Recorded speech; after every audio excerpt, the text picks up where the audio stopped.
Bonjour à tous. Merci d'être là pour ce workshop qui va vous donner un nouvel éclairage pour les villes du futur. Je vous remercie donc de votre présence. Pour commencer, nous allons nous présenter. Donc moi-même, Jean-Luc Odigier, je fais partie d'Orange Business Service. Je suis business développeur IoT, c'est-à-dire que je promeus auprès de vous, auprès des clients, auprès des collectivités, les offres de l'Internet des objets d'Orange Business Service en tant que, bien entendu, opérateur, mais également en tant qu'intégrateur. Et dans ce cadre, nous nous accompagnons de partenaires.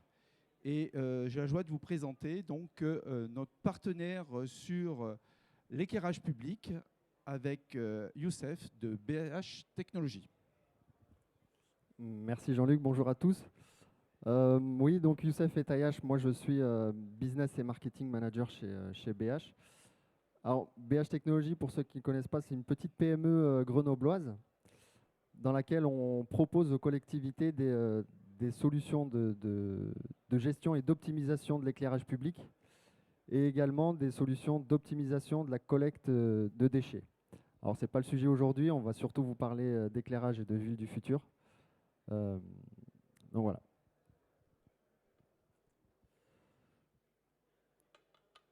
Donc, vous l'aurez compris, c'était le titre du workshop, un nouvel éclairage sur la ville du futur.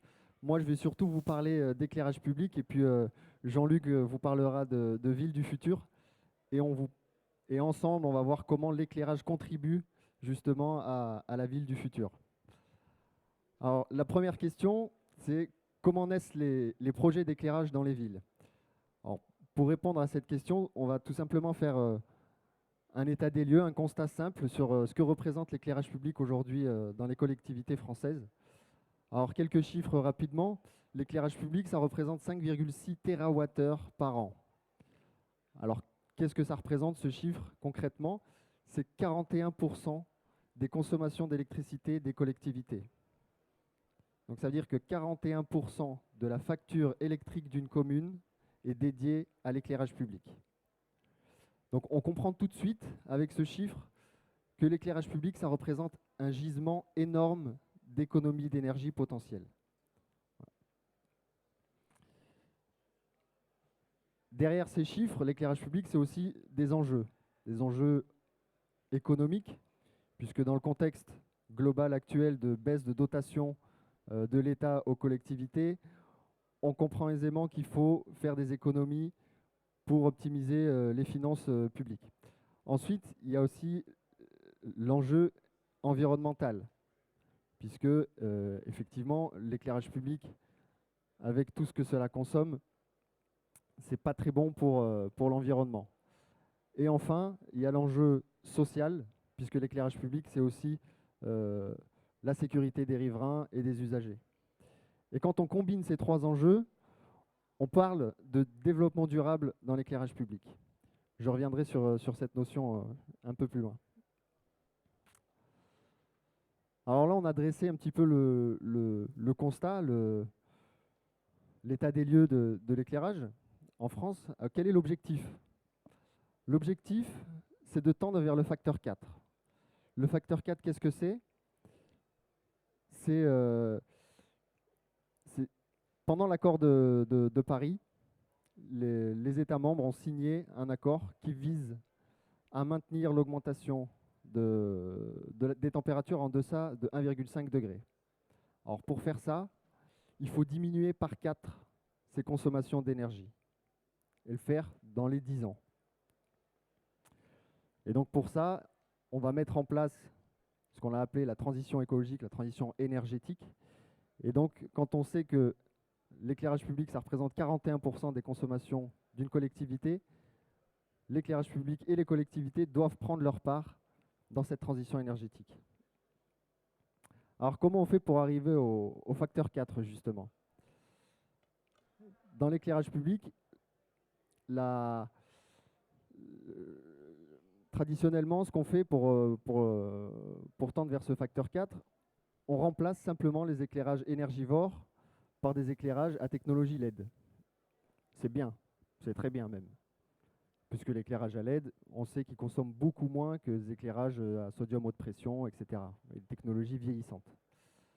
Seulement le problème, c'est que aujourd'hui, alors c'est les chiffres de 2020, le taux de renouvellement d'un parc d'éclairage dans toutes les villes françaises, c'est 5%. C'est-à-dire que chaque année, on remplace uniquement 5% du parc par des éclairages LED. Donc si on fait un petit calcul rapide, si on veut tendre vers le facteur 4, avec un taux de renouvellement de 5% par an, il faudrait 20 ans pour tendre vers le facteur 2 uniquement. Donc il nous faudrait 20 ans pour diminuer uniquement par 2 la consommation d'énergie, sachant qu'on doit la diminuer par 4.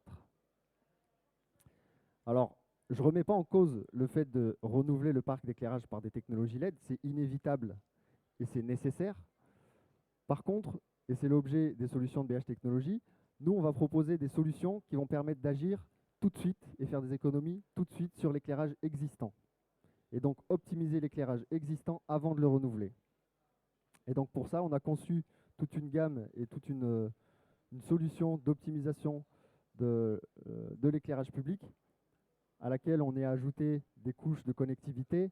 Et c'est pour ça qu'on est ici aujourd'hui en partenariat avec Orange. Voilà, donc je reviendrai juste après, je vais laisser la parole à Jean-Luc. Je reviendrai sur nos solutions juste après. Merci. Alors, ouais, ça marche. Juste par rapport à ça, on voit, Youssef présente, il dit ils veulent rendre les produits communicants. Qui dit produits communicants dit forcément des réseaux de communication.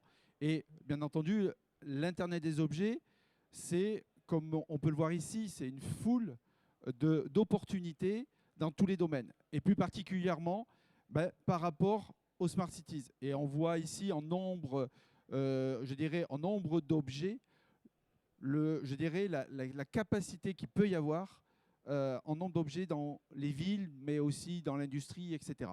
Et donc, l'idée, par rapport à ça, par rapport aussi aujourd'hui Orange en tant qu'opérateur, c'est déjà de fournir des réseaux de télécommunications pour ces différents cas d'usage. Alors, la première chose que l'on connaît par rapport à ces réseaux, c'est bien entendu les réseaux, on va dire, mobiles. Les réseaux mobiles qui vont s'appuyer sur les technologies 2G, 3G, 4G, et qui vont permettre de faire je dirais ce qu'on appelle du machine-to-machine, de faire de la communication entre les machines. Mais ceci n'était pas suffisant.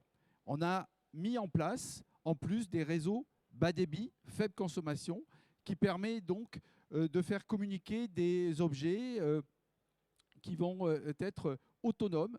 Et ça va être à partir du réseau LoRa. Donc réseau LoRa présent sur l'ensemble du territoire pour justement venir implémenter ces nouveaux cas d'usage, ces nouvelles opportunités, et notamment l'éclairage public. Et puis, les réseaux évoluent.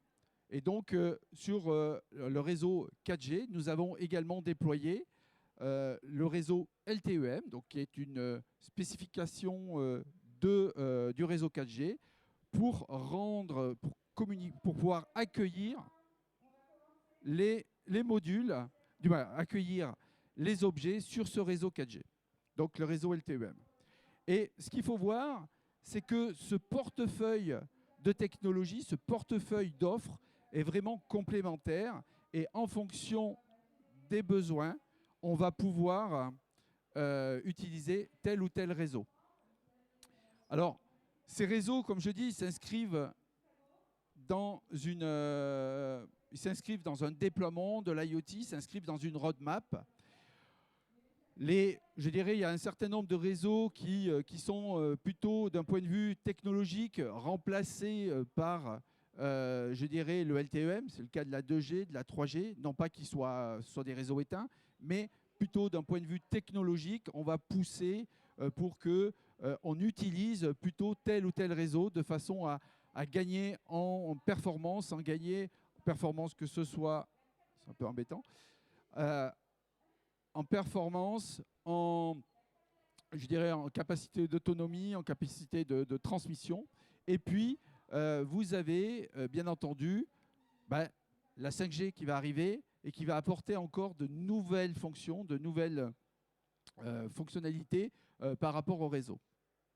Et donc, dans ce cadre-là, ben, aujourd'hui, nous, côté Orange Business Service, nous accompagnons nos partenaires, nous accompagnons nos clients dans cette transition.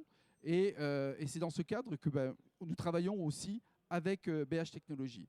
Alors, juste pour rappel, hein, par rapport aux performances qu'il peut y avoir, qu'on va attendre de la 5G, aujourd'hui, vous avez la partie bleue en haut qui est commencée à être déployée, qui correspond à, je dirais, à l'offre plutôt grand public, qui va être pour les gros transferts de fichiers, qui va être l'accélérateur de la donnée entre les différents, je dirais, entre les mobiles ou les différentes machines. Mais ce qui va arriver très rapidement, 2023, c'est demain, hein, on est fin 2021. Ce qui va arriver aussi, c'est le Massive IoT. C'est cette capacité d'avoir sur ce même réseau 5G, en fonction des fréquences, la capacité d'intégrer de grands nombres d'objets sur ce réseau 5G. Et puis, ce qui va arriver, qu'il y aura aussi également après, c'est la partie plutôt verte, c'est la partie critique, c'est la partie où on va travailler plutôt sur des ondes millimétriques, les 26 GHz, où là, on va avoir la capacité d'avoir des temps de latence très faibles. Alors, pourquoi je vous présente ça? Parce que globalement, dans les villes, on va s'appuyer sur ça pour créer de nouveaux usages, pour créer apporter de nouvelles fonctionnalités, pour que demain, l'éclairage public soit aussi je dirais peut-être un vecteur, un porteur de ces nouvelles modes de communication, pour que, tout en s'appuyant sur une technologie éprouvée et bien mise en place par les opérateurs. Donc, première brique, dans les villes intelligentes, on va avoir la connectivité. Donc, connectivité, comme vous le voyez, qui peut être diverse, complémentaire, et qui va venir donc vraiment aider au déploiement des solutions. Donc, par rapport à ça, je vais laisser Youssef vous présenter quelle est la méthodologie pour transformer justement ces villes, cet éclairage, en éclairage intelligent en s'appuyant sur les réseaux. Merci Jean-Luc. 1, 2, 1, 2. Vous m'entendez? Alors, je vais juste rappeler l'approche traditionnelle qui consistait simplement à remplacer les éclairages par des éclairages LED. Notre méthodologie, qui est en fait une méthodologie de bon sens, en fait, où on va commencer à s'intéresser à l'existant et optimiser l'existant avant de remplacer l'éclairage par de nouvelles technologies.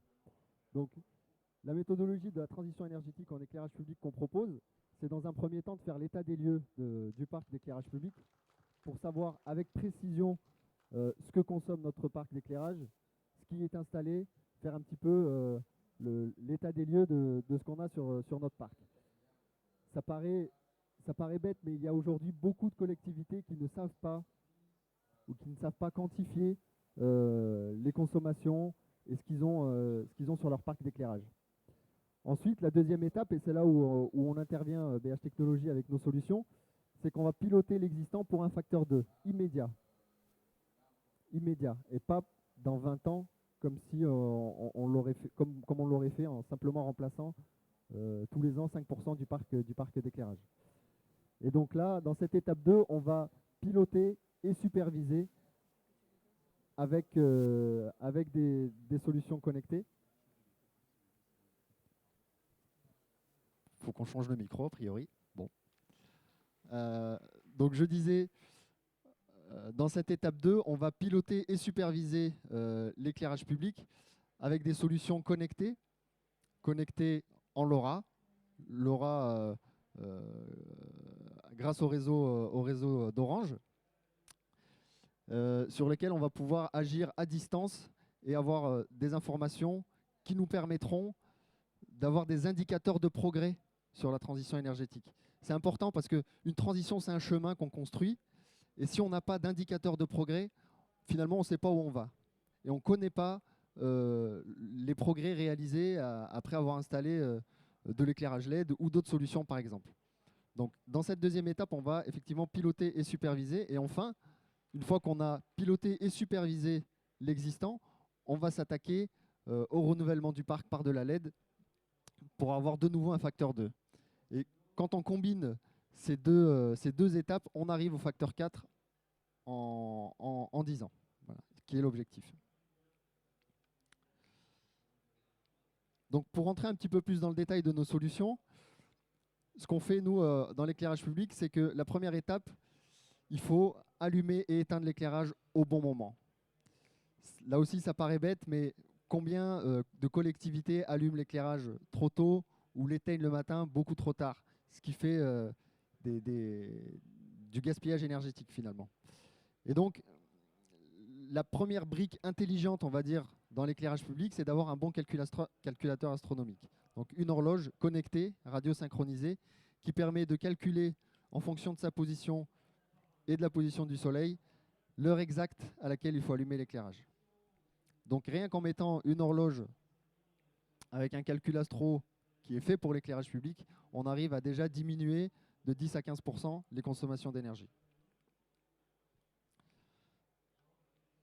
Donc ces horloges, je le rappelle, elles sont connectées en LoRa, ce qui permet aux collectivités locales de pouvoir les piloter à distance.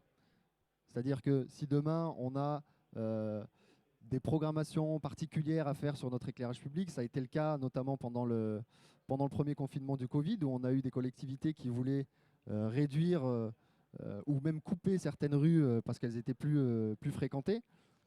Là où aujourd'hui, ça avait nécessité de déplacer des techniciens sur site pour soit couper, soit reprogrammer l'éclairage, avec la connectivité LoRa et les objets connectés qui sont nos horloges connectées qui sont dans les armoires, on aurait pu le faire à distance. Voilà.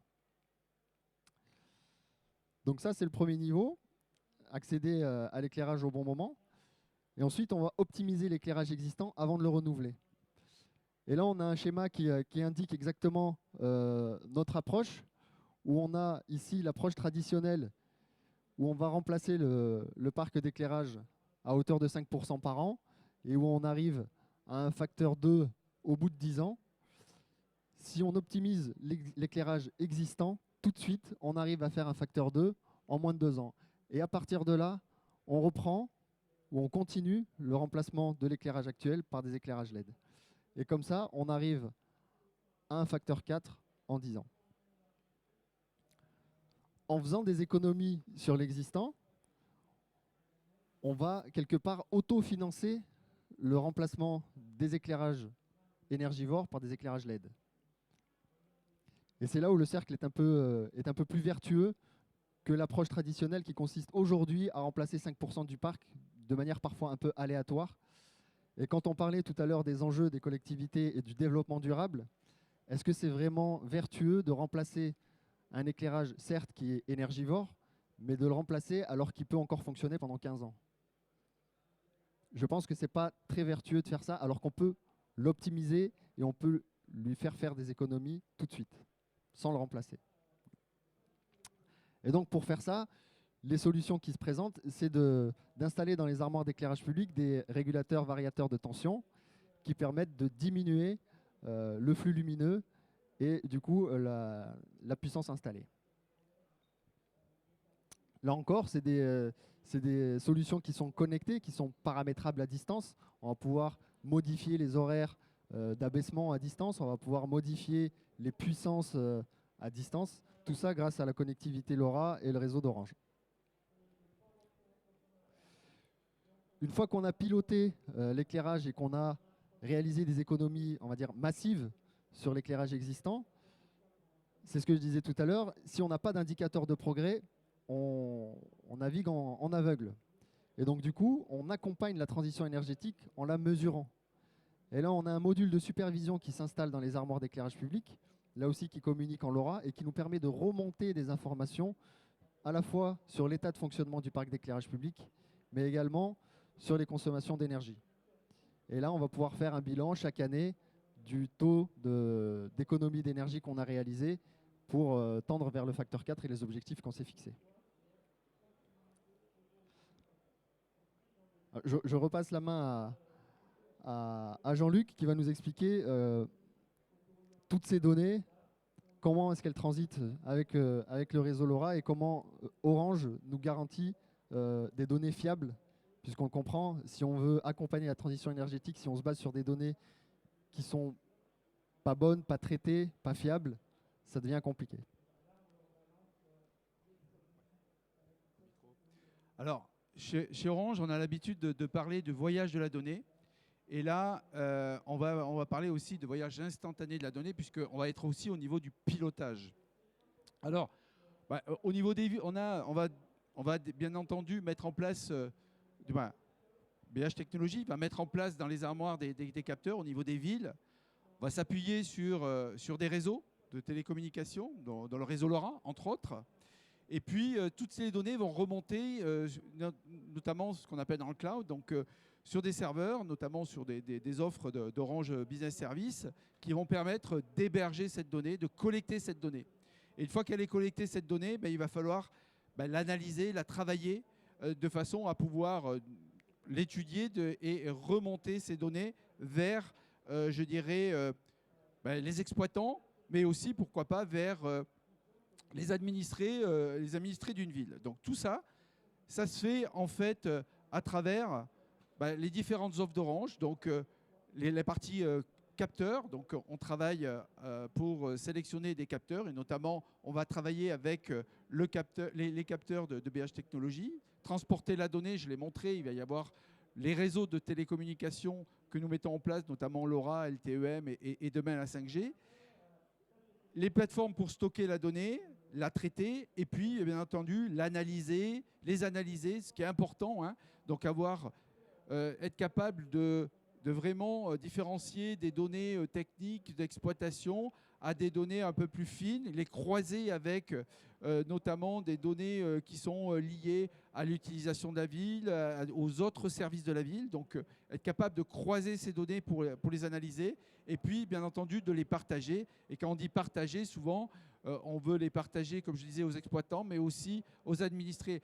Souvent, au niveau des collectivités, il y a un rapport qui est fait entre, je dirais, les personnes publiques, politiques, et puis les administrés, ils doivent démontrer un petit peu ce qu'ils font, etc.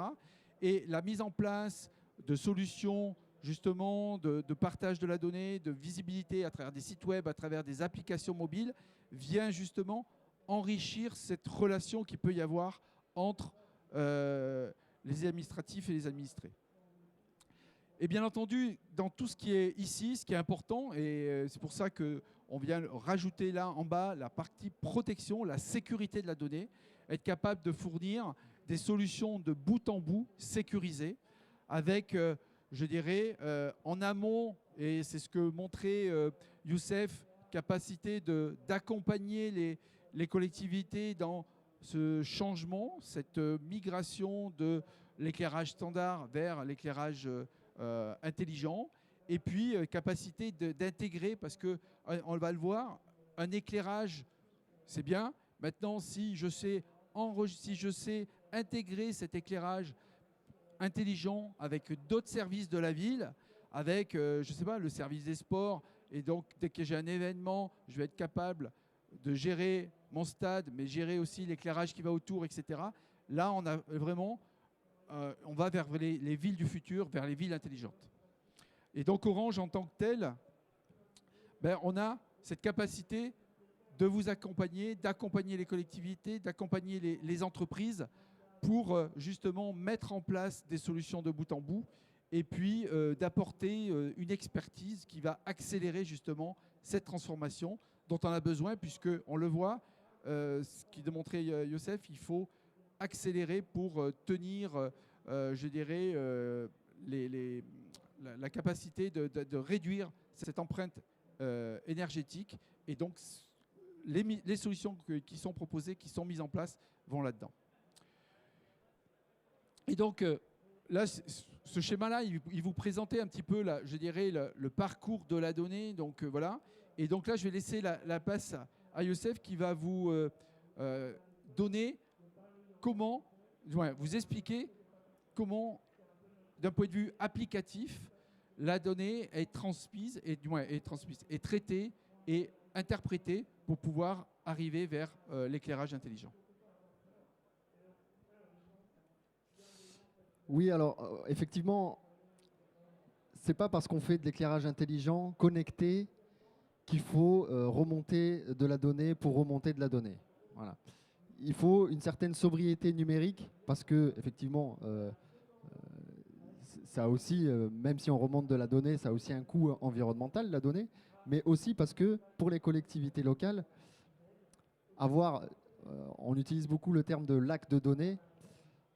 Si on a de la donnée qui remonte mais qu'une personne n'exploite, ça ne sert à rien. Voilà. Et donc avec nos solutions, on apporte une certaine sobriété numérique dans le sens où on ne va remonter que les données qui seront utiles à la collectivité, qui seront exploitables. On va aller chercher uniquement des données qui vont permettre à la collectivité d'avoir justement des clés pour avancer dans la transition énergétique. On voit beaucoup de solutions qui remontent des données qui sont stockées et qui sont affichées sur une interface, mais que personne ne regarde et que personne n'utilise parce que c'est très complexe et très rébarbatif de regarder ces données. Alors, avec nos solutions, on va remonter essentiellement des données de consommation et les données de temps de fonctionnement. Et avec uniquement ces deux données qu'on va remonter grâce au réseau LoRa, on va pouvoir reconstituer l'ensemble du fonctionnement de l'armoire d'éclairage public. Uniquement avec ces deux données. Et ces deux données, c'est des données qu'on va traiter.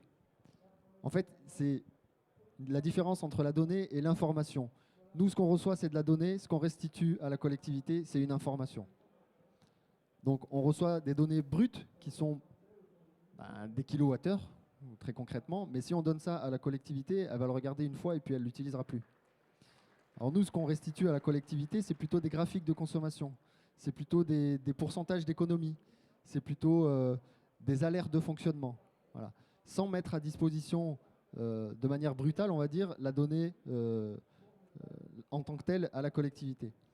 Et donc c'est pour ça qu'on parle de sobriété numérique, en tout cas, parce que je pense que c'est important de mettre ça en place pour les collectivités locales si on veut accélérer justement et accompagner la transition énergétique.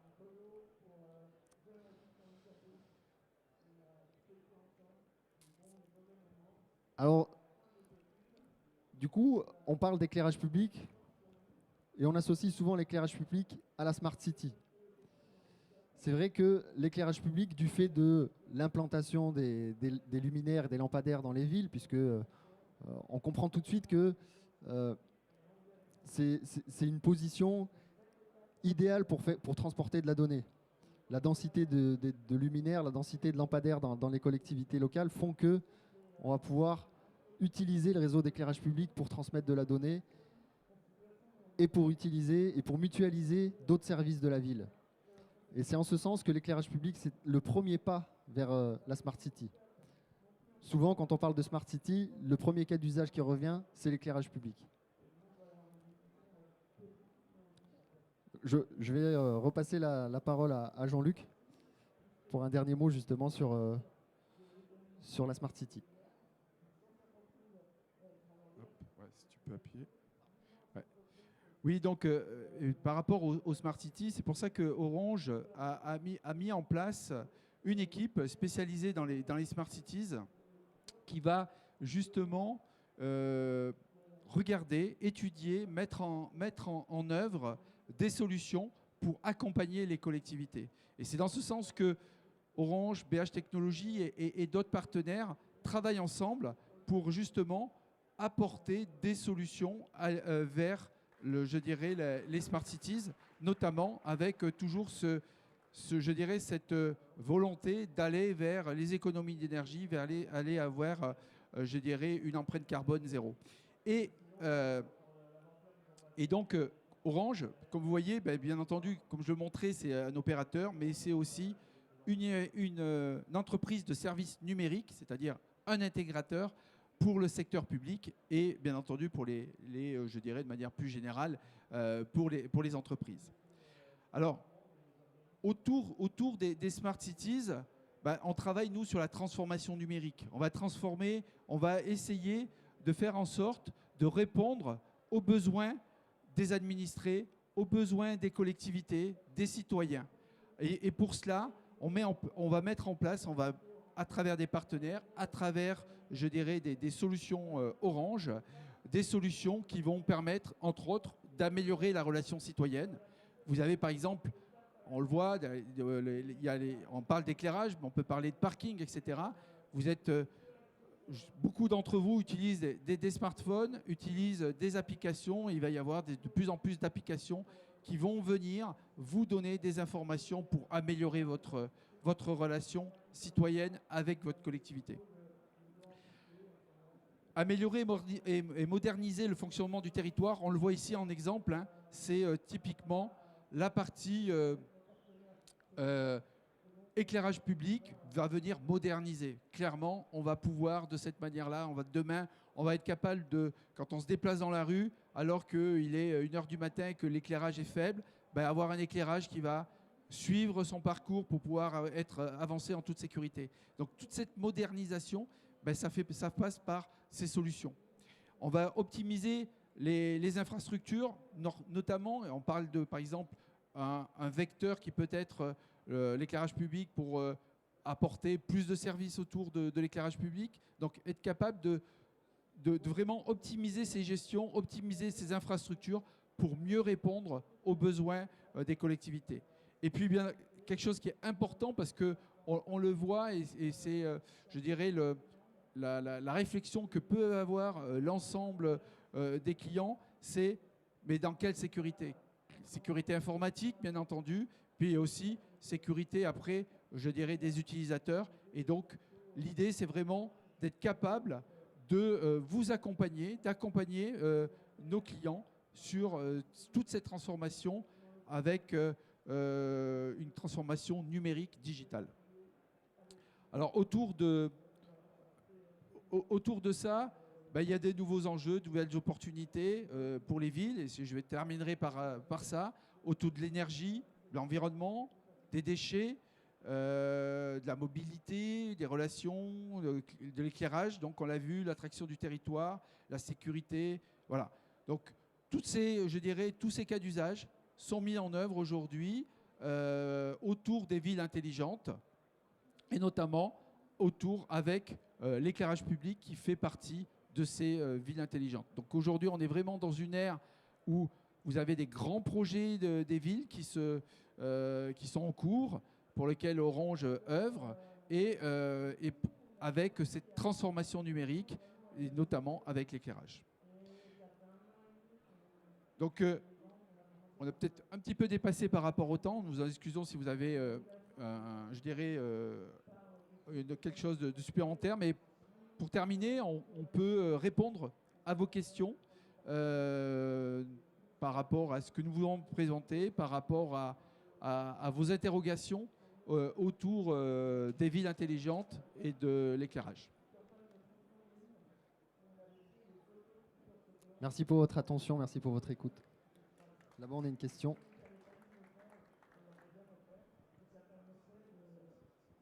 Bonjour, merci pour cette présentation. Je voulais savoir si la technologie LoRaWAN, pour vous, était performante en termes de real-time, en termes de responsiveness. Ça dépend pour quel usage. Par exemple, l'éclairage dynamique ou sur des incidents particuliers, sur des urgences, sur des détections peut-être d'accidents ou de... Alors, nous, on utilise la technologie LoRaWAN en éclairage public pour piloter à distance nos armoires d'éclairage et pour remonter de la donnée. Maintenant, quand on veut, et ça dépend de ce qu'on appelle vraiment real-time, oui, si on veut faire de l'éclairage dynamique, par exemple, clairement, c'est pas le bon média. Vous utilisez quelle solution? Pour faire du temps réel. Non, non, l'éclairage dynamique. L'éclairage dynamique, finalement, nous, on l'utilise en réseau local. C'est-à-dire qu'on a un capteur à l'entrée d'une rue qui va communiquer avec le lampadaire. C'est-à-dire que ça ne repasse pas par le cloud. Et ça passe par où? Donc par des câbles? Non, directement de lampadaire à lampadaire. Donc c'est une technologie mesh. Ah, mesh. Ah, d'accord. Ah, ça aurait été bien de le présenter, ça, je pense. Ça aurait pu m'éclairer. Merci. Voilà. Mais en tout cas, ouais, quand on parle de temps réel, en général, on n'utilisera pas le LoRa. Après, pour l'usage que nous, on en a dans l'éclairage public, le LoRa convient très bien. Voilà. D'accord. Merci. Ouais. Juste peut-être pour compléter, aujourd'hui, comme je le présentais, il y a différents réseaux qui sont disponibles. Et notamment, quand on veut gagner en temps réel, on va utiliser plutôt le réseau LTEM aujourd'hui, qui va permettre justement un meilleur temps réel. Après, aujourd'hui, on est en train, on accompagne notamment BH Technologies dans cette transition, dans cette intégration des nouveaux réseaux, que ce soit le LTEM et également la 5G. On a un programme justement, puisque 2023, comme je disais, c'est demain par rapport à l'Internet des objets.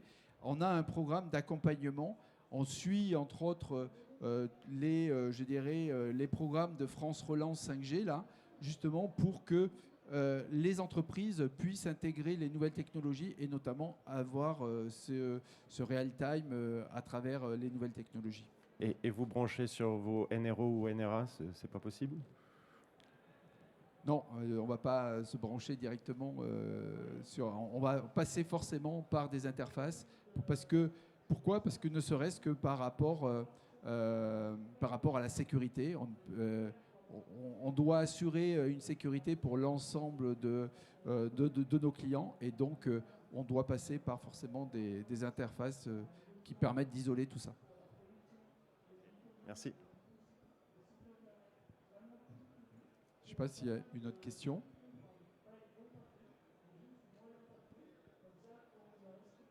Nous vous remercions tous et nous vous souhaitons un bon salon.